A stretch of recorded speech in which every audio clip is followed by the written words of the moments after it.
Gracias a la navaja por tenerme un año más aquí. Si habéis visto la descripción de la charla, pues ya habréis visto más o menos de lo que va a tratar, ¿no? Del secuestro de contextos de activación, sea lo que sea eso, y de cómo lo podemos utilizar para ejecutar malware en equipos Windows, básicamente. Así que vamos directamente al tema. Si me funciona esto, sí. Suelo hacer una brevísima charla, tanto para los que no me conocéis como para los que sí, pero mi nombre todavía se os atraganta un poco, ¿no? Yo soy Kuros. Sé que Kuros es un nombre un poco particular, pero ya veis que se pronuncia literalmente como se lee, así que nadie se preocupe por eso. Yo trabajo en el Red Team de Black Arrow y quien haya estado en alguna de mis charlas sabrá que los temas que suelo tratar son esos que veis ahí. Windows Internals, desarrollo de malware y evasión de DRs. Y efectivamente este año tampoco va a ser una excepción. Y aunque lo voy a centrar principalmente en esto del secuestro de contexto de activación, voy a hacer antes un breve repaso, muy por encima, muy por encima, de otra técnica de ejecución de código de la que yo creo que ya estará todo el mundo más que al tanto, ¿no? Que es DLL hijack. Pero lo voy a hacer porque hay ciertos conceptos de esa técnica que se van a repetir después durante la segunda parte de la charla y me interesa que todo el mundo los tenga pues, más o menos ubicados, ¿vale? Así que lo vamos a hacer así. Primera parte de la charla, brevísimo repaso de DLL hijack. La situación en la que vamos a utilizar tanto el DLL hijack como el secuestro de contexto de activación es prácticamente el mismo. Estamos en un ejercicio de Red Team, hemos conseguido acceso a un equipo Windows y necesitamos ejecutar código ya sea para infectar con nuestro C2, para generar persistencia, para dumpear credenciales, para monitorizar la actividad de usuarios, lo que sea. El tema está en que la presencia de DDRs cada vez más nos va a dificultar esto de que podamos dropear un exe a disco y ejecutarlo directamente, ¿no? Y es que eso al final va a crear un proceso desconocido y en cuanto empecemos a ejecutar según qué tipo de acciones sospechosas, pues se van a levantar todo tipo de alertas. Entonces, para evitar esto, lo que se suele hacer es intentar inyectar o cargar nuestro código malicioso dentro del contexto de un proceso de confianza. De tal manera que las acciones de nuestro malware se van a mezclar con las acciones legítimas de ese proceso confiable y vamos a tener muchas más probabilidades de pasar desapercibidos.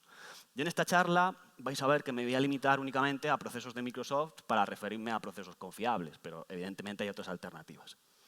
En cualquier caso, para conseguir esta inyección o carga de código, pues tenemos muchísimas técnicas a nuestra disposición, ¿no? Las 200.000 variantes de inyección de código directamente en memoria, podemos secuestrar objetos COM, utilizar WMI, lo que sea. Pero lo cierto es que muy habitualmente terminamos recurriendo al DLL hijack, que es una técnica bastante sencilla de ejecutar y a la vez muy eficaz. Y aunque nos va a obligar a dropear binarios a disco, también nos va a permitir conseguir esta carga de código dentro de un proceso confiable sin generar esos IOCs tan característicos de las técnicas de inyección de código directamente en memoria, ¿no? Es decir, no vamos a tener que alojar memoria privada con permisos de ejecución, ni escribir nuestro código en esa región de memoria, ni triggerear la ejecución con un nuevo hilo, ni nada de eso. Y es que al final el DLL hijack se basa en abusar de un comportamiento fundamental del sistema operativo, que es la manera en la que el loader del sistema operativo busca las DLLs que tiene que cargar en un proceso. Pongamos el caso de un proceso cualquiera, el cual, pues eso, le solicita al sistema, oye, cárgame esta DLL que necesito utilizarla. Lo que va a ocurrir muy habitualmente es que se va a buscar esa DLL por distintos directorios hasta que se llegue a uno donde está, momento en el cual pues ya se mapea en el proceso y se puede utilizar. Esta búsqueda en distintos directorios, como atacantes, lo que nos va a proporcionar es la oportunidad de que podamos colocar nuestra DLL maliciosa en alguno de esos directorios donde se buscaba previamente y no se encontraba la DLL legítima. De tal manera que la próxima vez que se vaya a buscar, se va a encontrar nuestra DLL antes y se va a mapear ya en el proceso, lo cual pues, nos va a permitir suplantar a la DLL legítima y ejecutar código dentro del proceso confiable. Entonces, estos directorios donde se buscan las DLLs no son arbitrarios. Están configurados en lo que conocemos como el DLL Search Order, que por defecto, para versiones modernas del sistema operativo, pues va a ser más o menos esto, ¿no? Una serie de pasos o comprobaciones que va a ejecutar el sistema operativo a ver si en alguno de ellos encuentra la DLL que tiene que cargar en un proceso, ¿no? Pongamos de nuevo el caso de un proceso que se está ejecutando desde esa ruta, cdir1, y que nuevamente pues, le pide al sistema operativo, oye, cárgame esta DLL, ¿no? Pues el sistema operativo va a ejecutar todos estos pasos. Los 4 primeros, como atacantes, no nos van a proporcionar ningún tipo de oportunidad para que hagamos DLL hijack. Al final, el primero es comprobar si lo que se está cargando es un API set, en cuyo caso se traducirá al nombre de la DLL a la que apunta. El segundo paso es un spoiler, así que me lo voy a saltar. El tercer paso es comprobar si la DLL ya está cargada en el proceso, en cuyo caso pues, no se hace nada. Y el cuarto paso es comprobar si la DLL a cargar está dentro de esa lista de known DLLs, de DLLs conocidas, ¿no? Que es una lista de DLLs core y críticas del sistema operativo y que por defecto se van a ir a buscar siempre a System32 justo para evitar eso, que las pueda suplantar, ¿no? Ahora bien, cuando esos pasos fallan, entonces ya se inicia esa búsqueda por distintos directorios de la que hablábamos antes, ¿no? Que es lo que va a dar lugar a los DLL hijack que normalmente solemos abusar. Entonces, para este proceso en concreto, ¿en qué directorio se va a ir a buscar la DLL? Bueno, primero se va a ir a buscar a la carpeta de la aplicación, que esto es el directorio donde se encuentra el binario principal del proceso. Es decir, el exe, en este caso, pues se buscará en cdir1, ¿no? Después siempre se va a buscar a System32, después a System, después a Windows, después al current directory, sea el que esté configurado, y por último se va a buscar en todas las rutas que estén establecidas en la variable de entorno path. Que yo os dejo aquí como curiosidad un LPE que encontramos ya hace unos años en un servicio en Windows en el que abusábamos justo de este último paso, ¿no? Entonces, ¿cuáles son los dos escenarios que se suelen dar más habitualmente cuando una aplicación carga una DLL? Por un lado, que esté cargando una DLL de su propio ecosistema, ¿no? de su propia aplicación, valga la redundancia.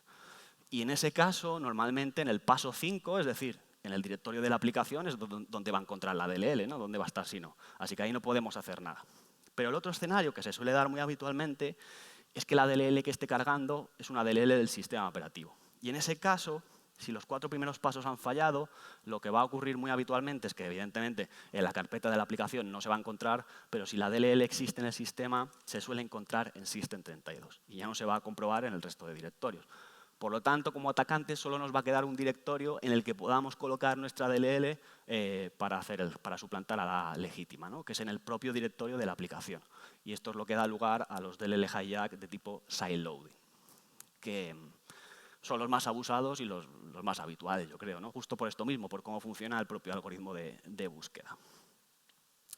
Sideloading, porque hay que colocar la DLL al lado del binario principal, ¿no? Del exe. Si sacamos el exe a cualquier otro directorio, pues va a pasar exactamente lo mismo en ese otro directorio. Entonces, una vez ya hemos determinado dónde tenemos que colocar nuestra DLL, pues también tenemos que identificar normalmente qué requisitos tiene que cumplir para que se cargue correctamente en el proceso, ¿no? Y eso va a depender del motivo por el que la DLL a la que estamos suplantando fuera a ser cargada en dicho proceso.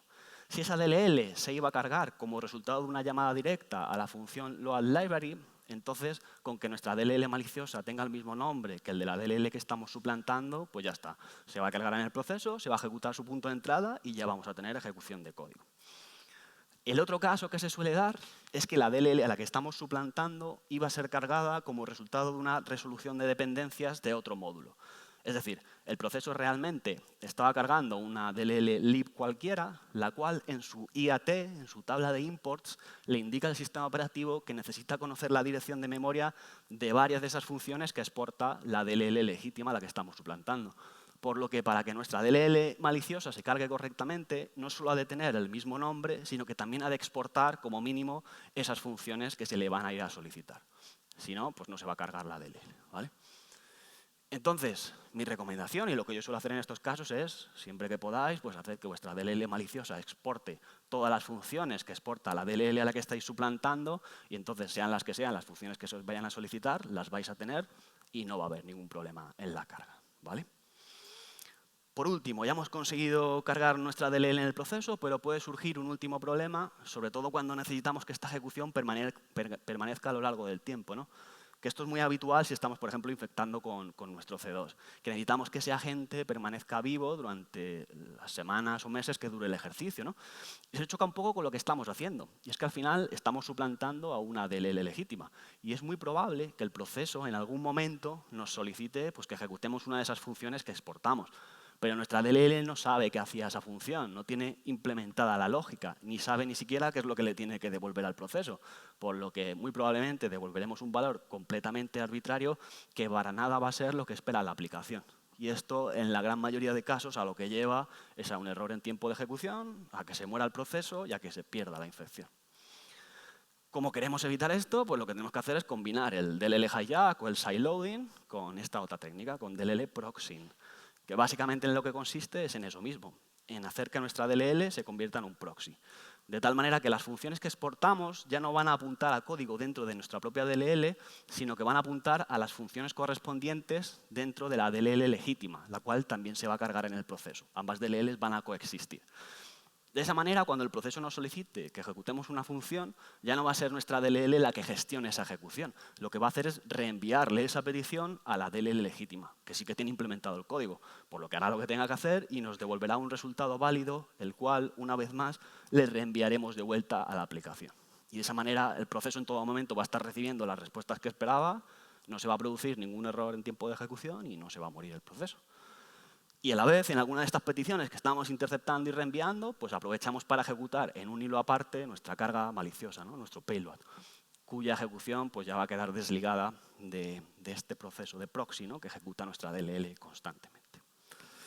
¿Vale? Entonces, esto es todo lo que quiero que veamos de DLL hijack, DLL sideloading, DLL search order, DLL proxying. Joder, hay mucho DLL, ¿eh?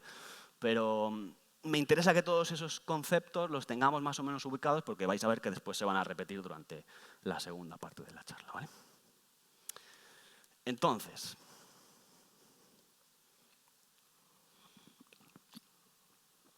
traguito de agua y seguimos. Hemos dicho que muy habitualmente pues terminamos recurriendo al sideloading, ¿no? Y es una técnica que funciona muy bien. Pero también es cierto que tiene una serie de requisitos o problemas, no sé cómo llamarlos, que no son siempre sencillos de cumplir. Por ejemplo, por un lado, evidentemente necesitamos que en el sistema exista algún binario confiable que sufra de esta condición. Es decir, que alguna de las DLLs que cargue, pues la podamos suplantar. Esto por cómo funciona el algoritmo de búsqueda, ya hemos visto que no es tan raro que se dé en Windows, pero bueno, es un requisito que no siempre se cumple. Por otro lado, ¿dónde residen la gran mayoría de binarios confiables en el sistema? Pues si son utilidades del sistema operativo, estarán en System32. Si son aplicaciones instaladas a nivel global, pues estarán en Program Files o en Program Files de 32 bits. En todos esos directorios y subdirectorios, por defecto vamos a necesitar permisos de administrador para poder escribir nuestra DLL y hacer el sideloading.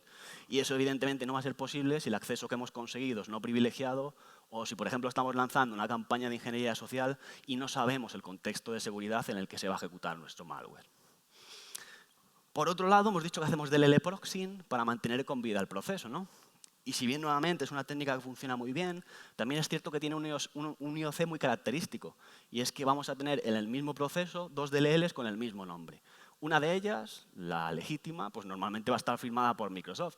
Y la otra, la maliciosa, la vuestra o la mía, ¿no? Pues o no está firmada, o se ha utilizado un certificado autogenerado, o en cualquiera de los casos no se van a cumplir con los requisitos de firma digital, lo cual ya va a indicar que algo extraño está ocurriendo en ese proceso, ¿no? Pero esto lo enlazo con el tema de que si os habéis enfrentado a Cortex, os habréis dado cuenta de que consistentemente, siempre que suplantáis a lo que él considera una DLL conocida, pues os va a levantar esta alerta, ¿no? De módulo extraño se ha cargado en el proceso. Y esto es porque Cortex espera que ciertas DLLs con ciertos nombres cumplan unos requisitos, sobre todo en lo que se refiere nuevamente a firma digital. Y vuestra DLL sí que tiene uno de esos nombres, ¿no? Porque estamos suplantando a una DLL legítima. Sin embargo, esos requisitos de firma probablemente no los cumplamos. Entonces, por si acaso, pues lanza esta alerta y se cura en salud. Que si bien es cierto que es una alerta low, y ya sabemos que las alertas low muchas veces se ignoran, también os puedo asegurar que desde el punto de vista de un ejercicio de Red Team, esto es una molestia. Es algo que queremos evitar que se esté generando constantemente. ¿Vale? Entonces, este era el punto de partida.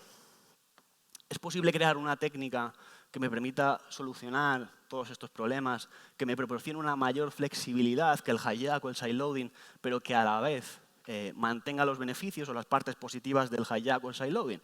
Es decir, no quiero tener que alojar memoria privada con permisos de ejecución, ni escribir mi código en esa región de memoria, ni triggerear la ejecución con un nuevo hilo, ni modificar las protecciones de memoria de otras regiones del proceso, nada de eso. Y la respuesta, si se puede o no, es que sí. Con el secuestro de contexto de activación lo podemos conseguir. Así que si os parece, vamos a verlo. Previamente, bueno, voy a hacer un poquito de historia para que veamos de dónde viene todo este tema, ¿vale? Antes de Windows XP, existía en Windows un problema, este que veis aquí, del LGL, que surgía como resultado de tener un único repositorio global, que normalmente era la carpeta System32, donde se almacenaba la única copia de los recursos compartidos. Es decir, por ejemplo, para cada DLL del sistema, pues había una única copia que estaba aquí, en System32. Eso significaba que si tú instalabas una aplicación que necesitaba hacer uso de la misma versión de la DLL que estaba instalada, pues genial, no había ningún problema. Ahora bien, cuando tú instalabas una aplicación que necesitaba hacer uso de una versión distinta, lo que ocurría durante ese proceso de instalación es que se machacaba la única copia de ese recurso compartido para colocar la versión de la DLL que le interesaba a la nueva aplicación. Para la nueva aplicación estupendo, pero todas las aplicaciones que hacían uso de la versión anterior, pues muy habitualmente dejaban de funcionar, ¿no? Y a lo mejor instalabas una tercera aplicación que parecía que no generaba ningún tipo de conflicto, pero de repente llegaba el sistema operativo con una actualización. Y esa actualización lo que traía de nuevo era una nueva versión de esa DLL. Así que todas las aplicaciones instaladas que hacían uso de las versiones anteriores, nuevamente dejaban de funcionar. Así que se generaban todo tipo de conflictos, problemas e inestabilidades del sistema como resultado de tener una única copia de un recurso compartido que estaba siendo utilizado por todas las aplicaciones, ¿vale? Por lo que sea, este meme os ha gustado, no sé. Para solucionar esto, Microsoft implementó en Windows XP Windows Side by Side, que es una característica que trajo consigo dos nuevos conceptos o dos nuevos elementos, ¿no? Por un lado, el concepto de assembly o ensamblado, que aunque es el mismo término que se utiliza para los ensamblados de .NET, no es lo mismo. En este caso, un ensamblado va a ser un conjunto de recursos que van a estar identificados por un fichero manifest, que normalmente es un fichero que tiene contenido XML. Y a la vez se va a crear una nueva carpeta, WinSXS, la cual va a sustituir a System32 para almacenar esos recursos compartidos instalados en el sistema, ¿vale? Después en la demo, a ver si me acuerdo de enseñaros una pequeña curiosidad referente a esta sustitución de carpetas, ¿vale? En cualquier caso, vamos por partes. Hemos dicho que un ensamblado es un conjunto de recursos identificados por un manifest. Y con un conjunto de recursos me refiero simplemente a un conjunto de ficheros que van a exportar funcionalidades que después van a utilizar las aplicaciones, ¿no? Podemos tener directamente DLLs, podemos tener implementaciones de objetos COM, podemos tener iconos, podemos tener recursos de idiomas para traducciones, podemos tener clases de Windows para que las interfaces gráficas se vean de una manera o de otra, lo que sea. Un conjunto de ficheros que van a ir acompañados de un fichero manifest, el cual le va a dar una identidad, un identificador único a ese conjunto de recursos. Como a nosotros lo que nos interesa para esta charla son las DLLs, pues vamos a hablar del ensamblado básico, que contiene simplemente una DLL y el manifest correspondiente. Uno de los muchísimos ejemplos que podemos encontrar en Windows 11 es este. La versión 5.82 bla, bla, bla, bla, de COM-CTL32 pues está dentro de un ensamblado. Y su manifest pues tiene un contenido parecido a ese que veis ahí. Donde por un lado, pues lo que decimos, se le da una identidad y por otro lado, debajo, se van a listar todos los recursos de ese ensamblado. Para que con un simple vistazo del manifest tú ya sepas qué recursos te está proporcionando ese assembly, ¿no? En este caso, como solo hay una DLL, a ver si lo puedo hacer, pues solo hay un elemento file, ¿no? Indicando que DLL es, pero si hubiese más recursos, pues se listarían todos ahí debajo. Volviendo al tema de la identidad, ya veis que la forman distintos atributos, ¿no? El nombre, la versión, la arquitectura, etc. Con esos atributos lo que se va a hacer es generar ese identificador único. Ya veis que son los distintos atributos separados por barra baja y al final le meto un hash. Ese identificador único se va a utilizar a la hora de instalar el ensamblado. Y es que durante esa instalación lo que se va a producir es que se va a ir a ese nuevo repositorio global, a WinSXS, y se va a crear una subcarpeta cuyo nombre va a ser ese identificador único. Y dentro de esa subcarpeta pues ya se van a meter todos los recursos del ensamblado. Así tú ya sabes dónde tienes que ir a buscarlos. Eso significa que si yo mañana instalo una aplicación que necesita hacer uso de una versión distinta de esa misma DLL, ya no hay que machacar la versión anterior. Lo que tiene que hacer la nueva aplicación simplemente es descargarse el ensamblado que contiene la versión de la DLL que le interesa y pasárselo al sistema operativo. Que tras unas validaciones y unos checks, lo que hará es instalarlo. Y ya hemos visto lo que implica instalarlo, ¿no? Se creará una nueva subcarpeta cuyo nombre será ese identificador único y meterá dentro los recursos de ese nuevo ensamblado. En este caso, la nueva versión de COM-CTL32, que ya está disponible para usarse. Y de esta manera, pues pueden coexistir en el sistema operativo tantas versiones de un recurso como sean necesarias. En este caso, tantas versiones de una DLL. A partir de este momento, cuando una aplicación quiere hacer uso de Windows Side by Side, lo que va a tener que hacer es embeber un manifest, otro manifest, dentro del binario principal del proceso, es decir, en el exe. Que este manifest es distinto que el anterior, ¿vale? El anterior lo que hacía era darle esa identidad al ensamblado y listar los recursos. Este es un manifest de aplicación. Lo va a utilizar la aplicación para indicarle al sistema operativo quiero utilizar estos ensamblados o estos otros. Es decir, quiero que se utilicen estas versiones de los recursos que están instalados en el sistema durante la ejecución del proceso. Podéis ver en el contenido, bueno, esto es un extracto, pero va a haber una sección dependency donde se indiquen pues, las identidades de los ensamblados que quiere que se utilice durante la ejecución de ese proceso. Cuando se lance este proceso, lo que va a ocurrir es que bueno, el kernel le va a generar su espacio de memoria, las estructuras correspondientes y demás, pero lo va a lanzar en estado suspendido para que su inicialización se complete, entre otras cosas, pasándole el contenido de ese manifest embebido a un proceso especial del sistema operativo, que es el Client Server Runtime Subsystem, el CSRS-S. Que yo esa última S no la voy a decir, ¿vale? Porque es casi como un trabalenguas. Voy a decir CSRS y me seguís el rollo. Entonces, el CSRS lo que va a hacer es recibir ese manifest y lo que va a hacer con él es parsearlo. Va a identificar a qué ensamblados se hace referencia, va a identificar dónde están instalados esos ensamblados, va a parsear sus manifests para saber qué recursos proporciona cada uno de ellos y con toda esa información que ha recolectado la va a almacenar en distintas secciones dentro de una estructura en memoria que es lo que vamos a conocer como un contexto de activación. Ya estamos llegando, gente. Entonces, sin entrar en el detalle de la forma exacta de un contexto de activación, que después vais a ver que por suerte no nos va a hacer falta, lo que sí que tenemos que tener en mente es que gran parte de la información que van a contener son redirecciones de los recursos. Es decir, por cada uno de esos recursos de los ensamblados se va a indicar la ruta exacta de donde se tiene que ir a coger. Por eso decimos que es una redirección, ¿no? Por ejemplo, para el tema de DLLs, pues habrá una sección de redirecciones de DLLs donde por cada recurso de esos ensamblados que fuese una DLL se creará una entrada de este estilo, indicando qué recurso es decir, qué DLL, y la redirección, es decir, la ruta exacta de donde se tiene que ir a coger esa versión concreta de ese recurso. Os podéis imaginar que esas redirecciones normalmente van a apuntar a subcarpetas dentro de WinSXS, ¿no? Que es donde están instalados los ensamblados y, por lo tanto, donde están sus recursos. ¿Vale?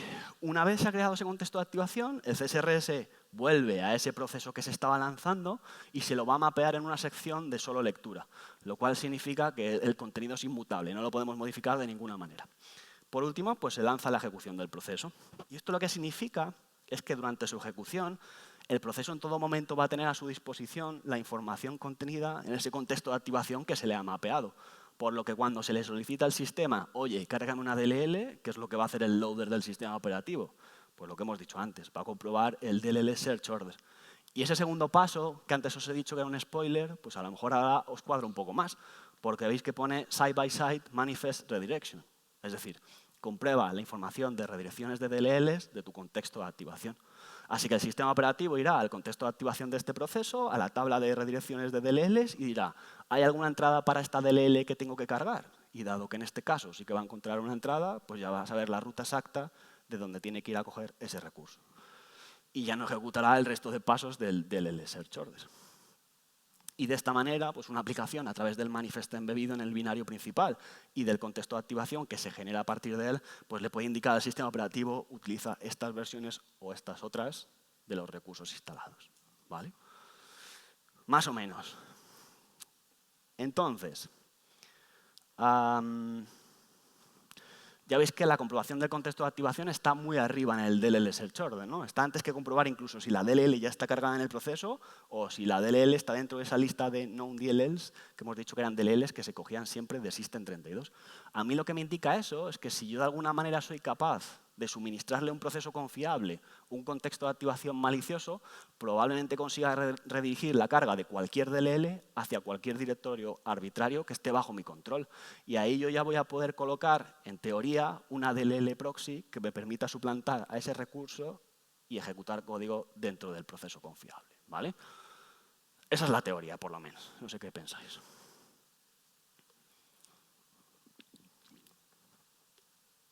La pregunta es, ¿cómo hacemos esto? Porque ya hemos dicho que ese contexto de activación es inmutable, no lo podemos modificar de ninguna manera. Por lo que para poder suministrarle un contexto de activación malicioso a un proceso, primero tenemos que saber a dónde va a buscar el sistema operativo ese contexto que tiene que utilizar a la hora de cargar una DLL. Y en concreto, hay 3 lugares donde va a ir a buscar ese contexto.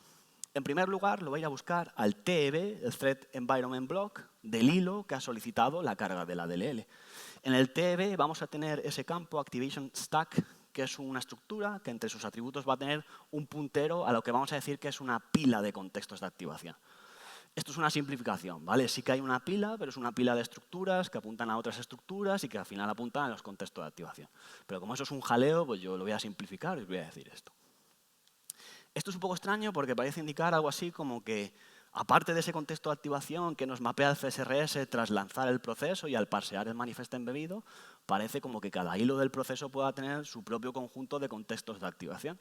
Pero es que efectivamente es así. Durante la ejecución de un proceso, un hilo cualquiera en cualquier momento puede crear un nuevo contexto de activación.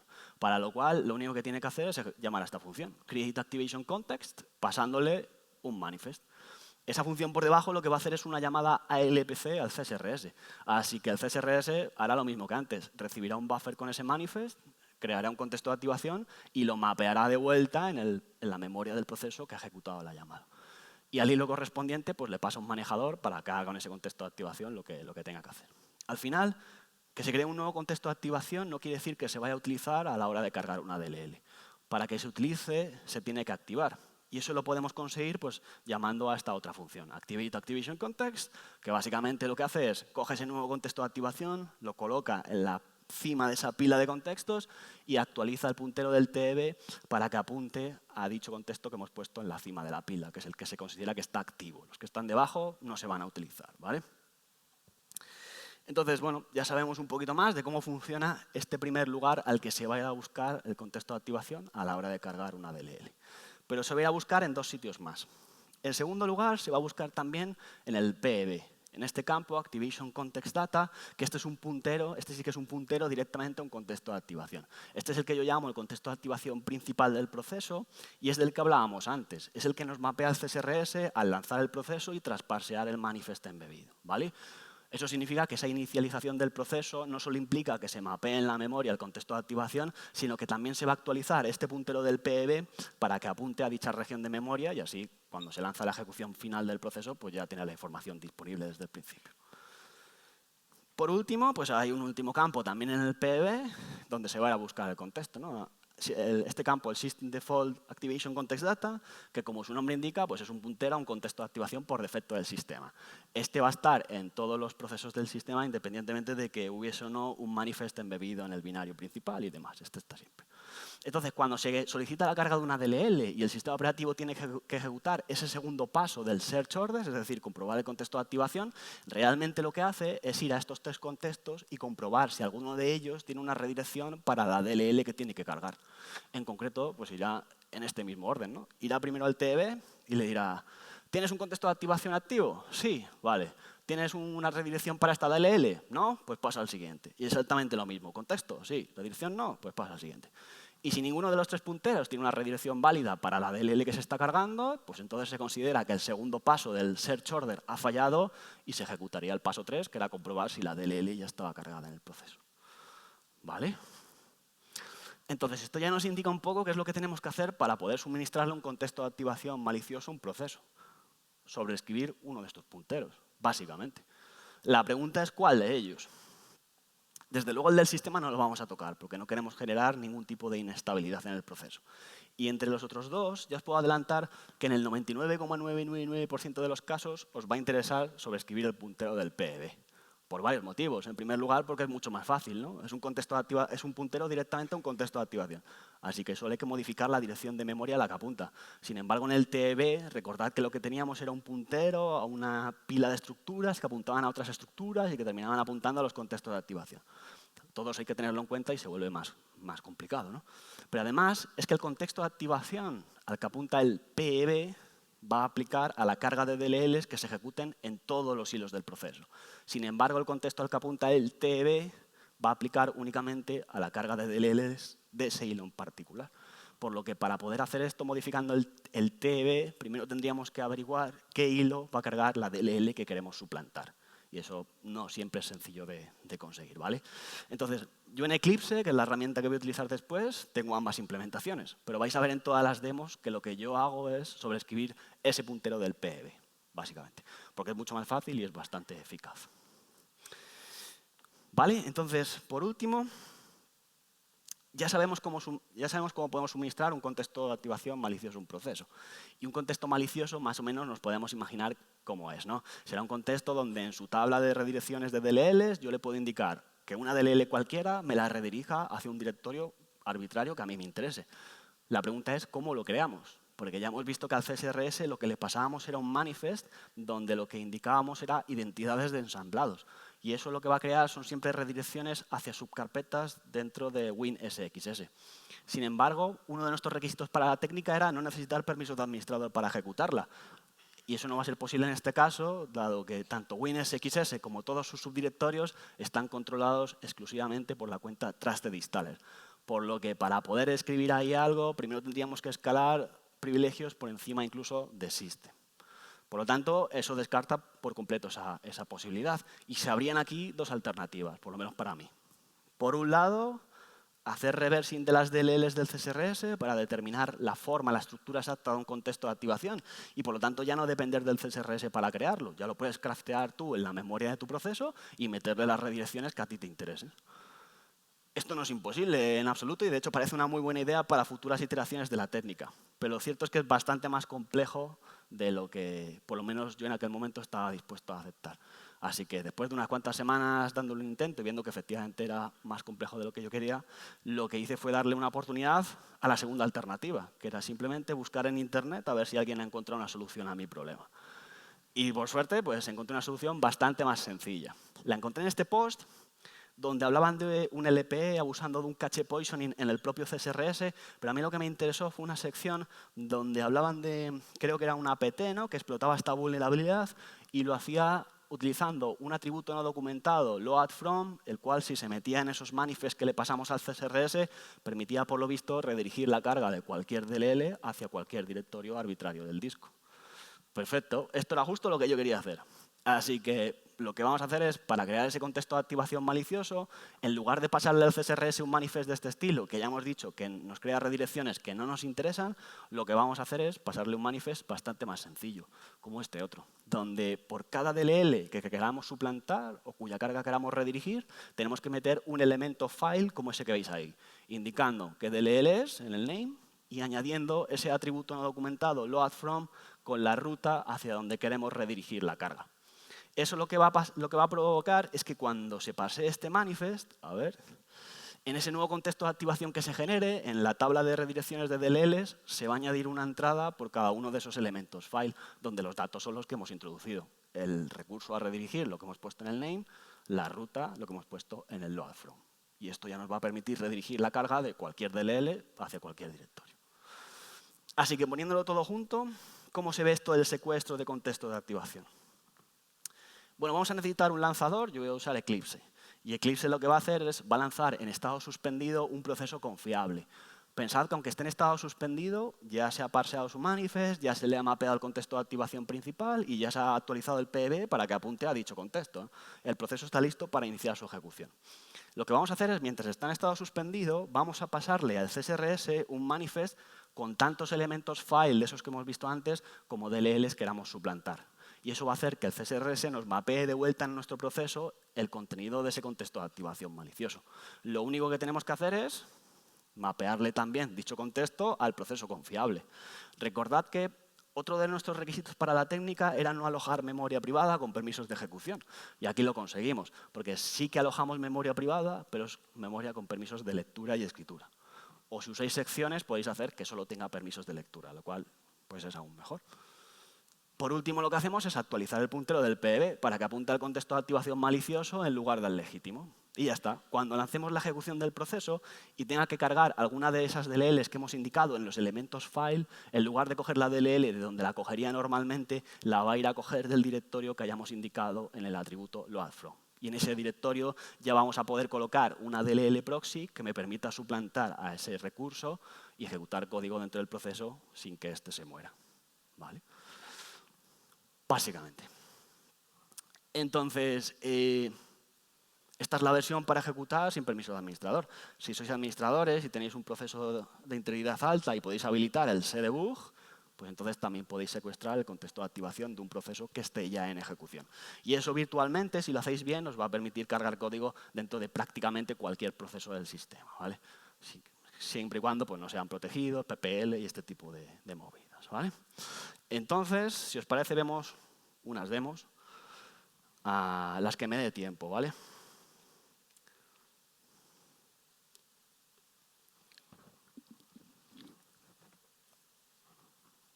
Entonces, la primera demo que voy a hacer es simplemente demostraros que efectivamente esto funciona. Yo lo voy a ejecutar sobre el proceso RDP-Clip, que es el que se encarga de gestionar las conexiones, el portapapeles en conexiones RDP, simplemente porque es el que tengo documentado en el GitHub y así os lo enseño. Pero vosotros lo que tendréis que hacer es ir a System32 y seleccionar una utilidad que normalmente suele ejecutar el tipo de acciones que vosotros pretendéis llevar a cabo. Y así cuando llevéis a cabo esas acciones dentro de ese proceso confiable va a ser aún más difícil determinar qué es actividad maliciosa, ¿no? Porque ese proceso ya suele ejecutar ese tipo de acciones. ¿Vale? No sé si me ha aclarado, pero espero que sí. Lo que voy a hacer yo es quitar esto y después voy a lanzar simplemente, voy a poner un procmon a escuchar y voy a lanzar un RDP clip normal simplemente pues para que veamos lo que va a ocurrir. ¿Vale? Esto es un RDP clip normal y ya podéis ver pues, que RDP clip se ejecuta desde System32 y que todas las DLLs que está buscando pues las encuentra directamente en su propio directorio, ¿no? Que es System32. Ya veis que no hay ningún evento cuyo resultado sea name not found, que es lo que buscaríamos normalmente si quisiéramos hacer DLL hijack. Es decir, que se busque una DLL en un directorio y no se encuentre. Aquí eso no se da. Todas las DLLs se encuentran directamente al primer intento, dado que las busca en su propio directorio, System32. Lo que vamos a hacer es, vamos a lanzar un nuevo RDP clip, pero vamos a utilizar el secuestro de contexto de activación para redirigir la carga de cualquiera de estas DLLs. ¿Cuál? La que vosotros queráis. Yo lo voy a hacer sobre user32 por dos motivos. En primer lugar, porque está dentro de esa lista de known DLLs, ¿no? Que hemos dicho. Joder, qué blanco es esto. Aquí lo tenéis. user32, es decir, esa lista de DLLs que se cogen directamente de System32. Yo lo que quiero enseñaros es que, dado que la comprobación del contexto de activación va antes en el algoritmo de búsqueda que la comprobación de la lista de known DLLs, pues también vamos a poder redirigir estas DLLs sin ningún tipo de problemas, ¿vale? Y además también he elegido user32 porque, bueno, analizando el proceso, pues me di cuenta que nada más se lanza RDP clip, se llama esta función que es message w, sin tener que hacer nada, ¿no? Y eso me va a ser muy cómodo para, a la hora de crear mi DLL proxy, pues utilizar la llamada a esta función para ejecutar en un hilo aparte lo que sea mi carga maliciosa. Que en este caso simplemente va a ser un bucle infinito, ¿vale? De malicioso no tiene nada, pero así lo podemos ver al inspeccionar el proceso. Entonces, para poder suplantar a esta DLL, hemos dicho que necesitamos pues, una DLL proxy, ¿no?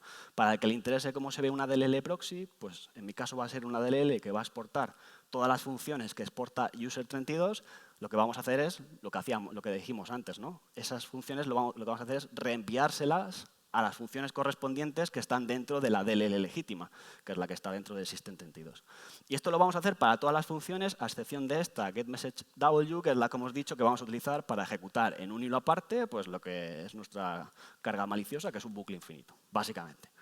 Esta DLL yo ya la tengo compilada, la tengo aquí, es nn-user32, le podéis poner el nombre que queráis y en el directorio que queráis, que esa es la gracia, ¿no? Donde podáis escribir DLLs. Y lo que vamos a hacer es pedirle a Eclipse que me lance un nuevo RDP clip y que secuestre su contexto de activación con el contexto de activación malicioso que se genere a partir de este manifest. Que este manifest es el propio manifest del RDP clip que yo lo he extraído y lo único que he hecho es añadirle ese elemento file del que hablábamos antes, ¿no? Indicando la DLL a la que quiero suplantar y la ruta hacia donde quiero redirigir esa carga, que es donde va a estar mi DLL proxy, básicamente. ¿Vale? Entonces, pues lo único que tenemos que hacer ahora es no liarla, me cargo el RDP clip de antes, pongo a escuchar el procmon otra vez y le digo a Eclipse que yo lánzame un nuevo RDP clip y secuestra su contexto de activación principal con el contexto de activación que se genere a partir de este manifest que yo os he enseñado, ¿vale? Y este flag "-s" es simplemente para que me lo lance en estado suspendido y así lo podemos ver. Entonces, aquí lo tenemos en estado suspendido. Si analizamos su memoria, podemos ver cómo el contexto de activación principal del proceso ya ha sido secuestrado.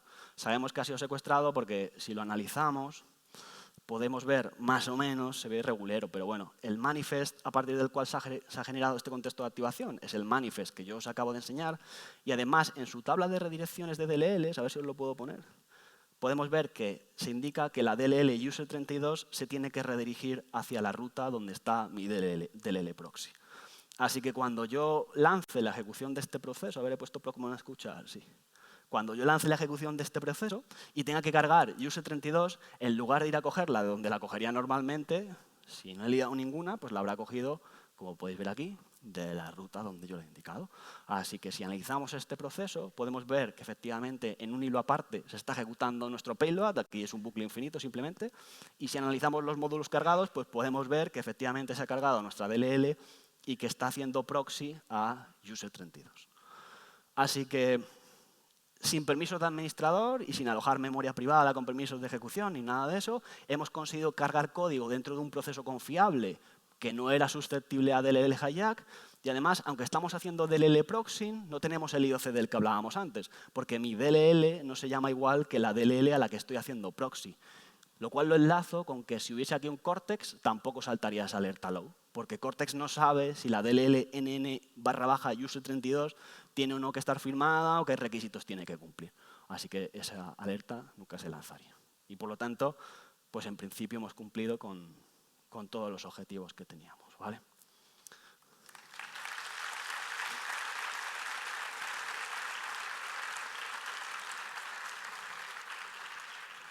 A partir de aquí, lo que esto quiere decir es que podéis suplantar a cualquier DLL que se cargue en cualquier proceso que lancéis vosotros.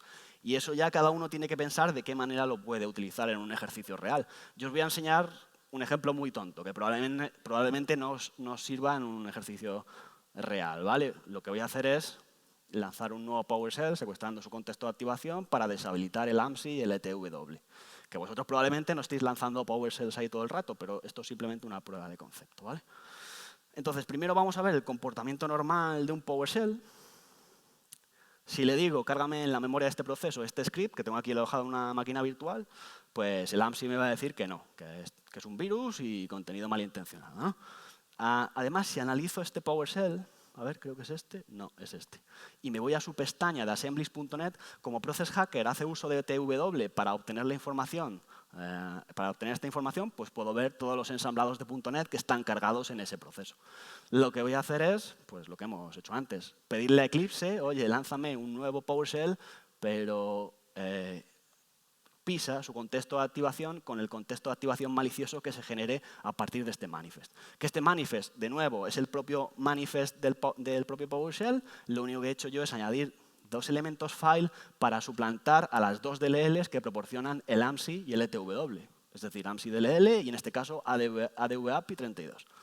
Esas dos DLLs las voy a redirigir hacia sendas DLLs proxy, que su contenido va a ser pues, muy parecido al que hemos visto antes, ¿no? Por ejemplo, para la del AMSI, pues nuevamente vamos a exportar todas las funciones que tiene el AMSI real y las vamos a reenviar a la función correspondiente, pero lo vamos a hacer esto para todas las funciones a excepción de la función AMSI Scan Buffer, que es la que se va a llamar para analizar el contenido de todo lo que se esté cargando en ese proceso de PowerShell y determinar si es o no malicioso.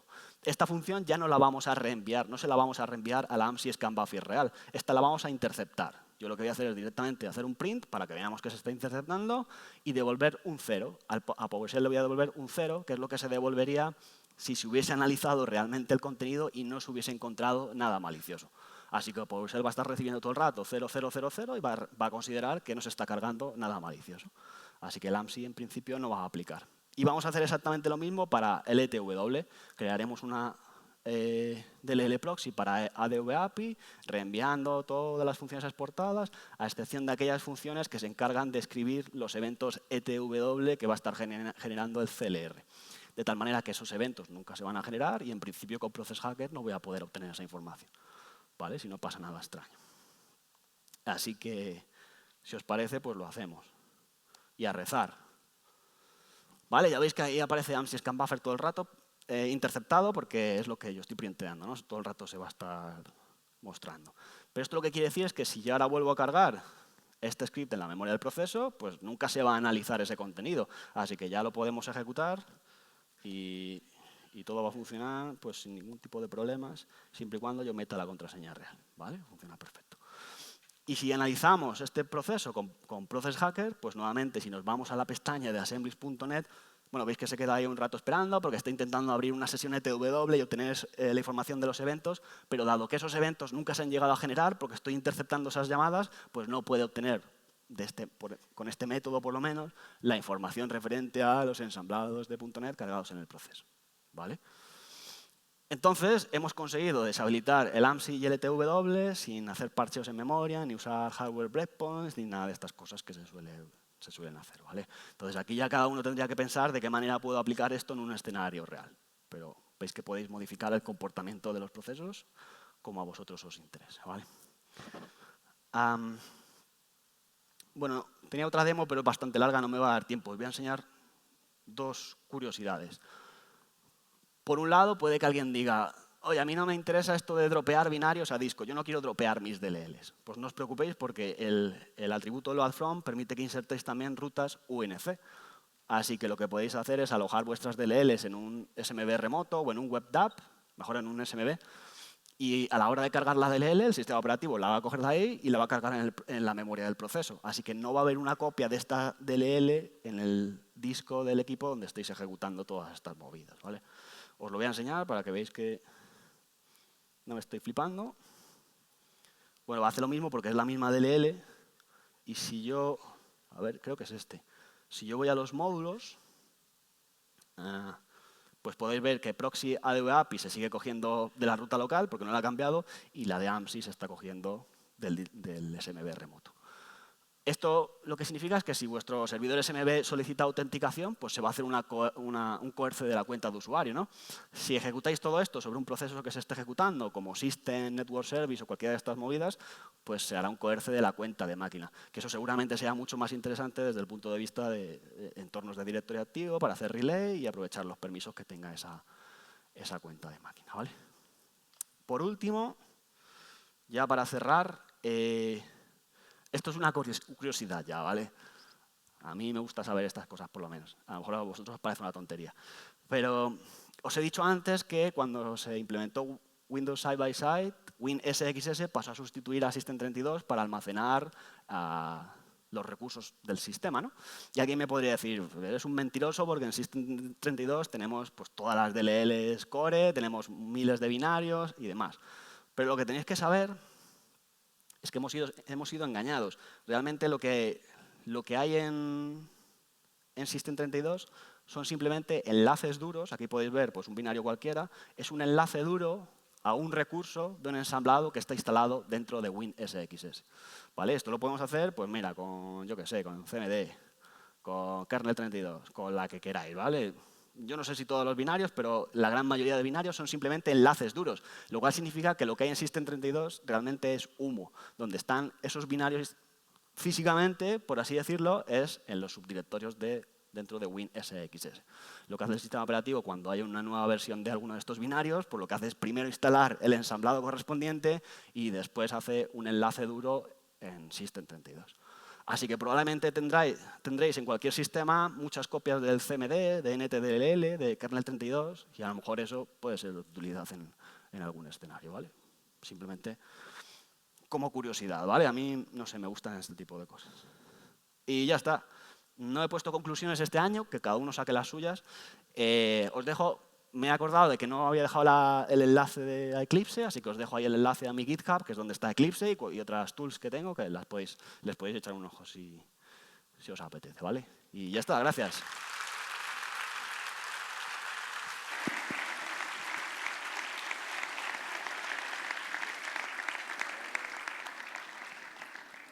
¿Preguntas? No hace falta. Que sean fáciles, ¿eh? ¿Le dejamos que pregunte? ¿Sí? ¿Allá abajo?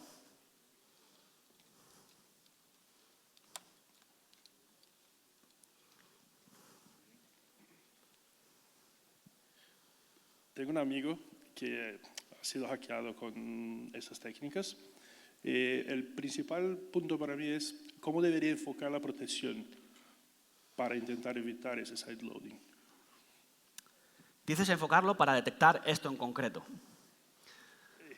A ver, yo no he puesto diapositiva de conclusiones justo por eso mismo, porque siempre suelo poner algún tipo de recomendación para detectar las técnicas que presento aquí, y en este caso yo también lo pensé y lo que me di cuenta de que casi es un poco como ponerle puertas al campo, ¿no? Es muy complicado. Yo aquí os he enseñado aparte de lo difícil que es detectar que se está ejecutando este tipo de... se está sobreescribiendo esos punteros en concreto y demás, eso ya de por sí es muy difícil, pero además es que yo os he enseñado 3 maneras distintas de hacerlo y hay otras 3 mínimo que yo sepa. Entonces, intentar monitorizar todo eso te va a consumir una cantidad de recursos tan grande que yo creo que realmente no merece la pena. Es mucho mejor aplicar la clásica seguridad en profundidad, ¿no? E intentar detectar la kill chain en algún otro momento que centrar todos tus recursos en intentar detectar una técnica como esta que es bastante complejo, porque al final es que es muy difícil determinar que realmente es malicioso, ¿no? Sí. Yo creo, es mi opinión. No, estoy de acuerdo. Gracias por la ponencia. ¿Otra pregunta? ¿No? ¿O ahí arriba? ¿Serio?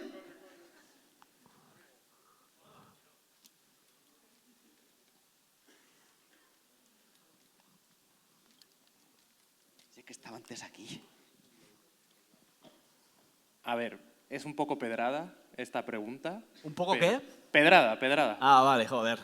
Gracias. Pero, ¿le has pegado un ojo a cómo CSRS recibe el Process ID al que le tiene que cargar el Activation Context? Porque si lo puedes manipular, a lo mejor le puedes... Para que lo mapee en otro proceso, ¿no? Sí. Eso, de hecho, yo no lo he mirado, pero sé que ya existía un LPE parecido a eso, que permitía escalar privilegios justo de eso mismo, aprovechando bueno, la ruta del binario, da igual. Respondiendo a tu pregunta, no lo he hecho, pero estoy casi seguro de que, teniendo en cuenta el historial de LPEs que ha habido justo relacionado con esto, de hecho creo que mañana Ricardo y Sólidos van a hacer una presentación de algo bastante relacionado con esto. Vais a ver que todo este tema de contexto de activación y el CSRS y demás se ha petado bastante. Entonces, me extrañaría bastante que eso que tú dices se pudiera hacer. Pero desde luego yo no lo he hecho y parece una vía interesante por lo menos a investigar. Ahora sí te diré que son DLLs espesas, ¿eh? Son espesas. Entonces, yo te animo a hacerlo si quieres. O sea, esa LPC, en plan, está en RPC a LPC, esa implementación, Sí. y hace un tiempo le pegué un ojo y la manera en la que toma los Process ID de ALPC es un poco guarruna. Entonces, podría ser que haya ahí migajas. Pues yo desde luego te animo a que lo hagas, ¿eh? Y te lo digo en serio, seguro. Es posible que encuentres algo. Yo no lo he hecho, no sé si otra persona, yo no he encontrado información a ese respecto, pero bueno, desde luego es una vía interesante. Si puedes de alguna manera suplantar el PID de otro proceso, pues efectivamente le podrás hacer que le mapee el contexto de activación a ese otro proceso y cargar código ahí, efectivamente. Muchas gracias por la charla. A ti. No ha sido tanta pedrada, ¿eh? Ha estado bien. ¿Una más?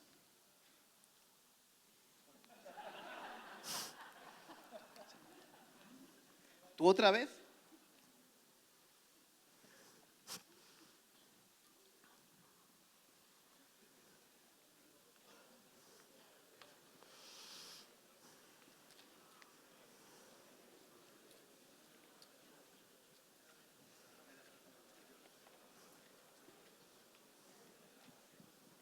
Un poco... Buenas. Bueno, muy chula la charla. Gracias. A lo mejor lo has explicado y no me ha quedado muy claro, pero cuando haces el fichero este de manifest para tu aplicación, para Sí. spawnear eso, ¿Sí? ¿cómo haces que se utilice ese manifest? O sea, ¿hay algún tipo de llamada de API que lo que hagas es que invocas ese binario? Ay, no te puedo enseñar. Para crear el contexto de activación malicioso, te refieres, ¿no? Cuando haces el manifest con los load from y todo eso, ¿cómo dices a esta aplicación, oye, utilízame este manifest? Claro, lo que haces primero es, llamas a la función createActivationContext pasándole ese manifest con esos atributos loadFrom, y eso hará que el CSRS te mapee en tu propio proceso el contenido del contexto de activación malicioso. Y lo único que tienes que hacer es copiar ese contenido y mapeárselo en una nueva región de memoria que tú alojes en el proceso donde quieres hacer la inyección de código. Y una vez lances la ejecución de ese proceso, pues ya utilizará ese contexto de activación malicioso y cargará las DLLs de donde tú le hayas indicado. Okay. ¿Te cuadra eso? No te veo convencido. Es que lo tengo que pensar en casa, porque...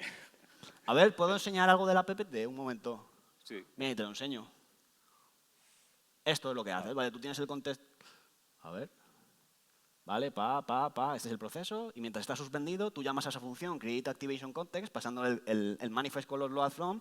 Eso hará que el CSRS te mapee en tu propio proceso, en Eclipse en mi caso, ¿no? Ese contexto de activación malicioso, y lo único que tienes que hacer es copiar ese contexto de activación malicioso en una nueva región de memoria dentro del proceso donde quieres hacer la inyección de código. Y por último actualizas el puntero del PB para que apunte al contexto malicioso en lugar del legítimo. Y cuando tú lanzas la ejecución del proceso, se va a utilizar la información del contexto de activación malicioso en lugar del legítimo y se van a cargar las DLLs de donde hayas puesto tú en el loadFrom. Vale, y lo que has dicho que esa memoria es inmutable, pero lo que es inmutable es esa memoria, pero el puntero lo puedes sobreescribir. Es inmutable la región de memoria del contexto de activación legítimo, el que mapea el CSRS, ¿vale? Pero en el PEB puedes modificar ese puntero, ¿no? El puntero sí, porque está en el PEB y eso es una región de lectura y escritura. Ahí puedes modificar. No podrías pisar ese contexto de activación legítimo, no podrías poner ahí directamente el tuyo malicioso. Por eso tienes que crear o alojar una nueva región de memoria y actualizar el PEB. Vale, genial. ¿Vale? Muchas gracias. A ti. Pues un fuerte aplauso para Kuros. Gracias.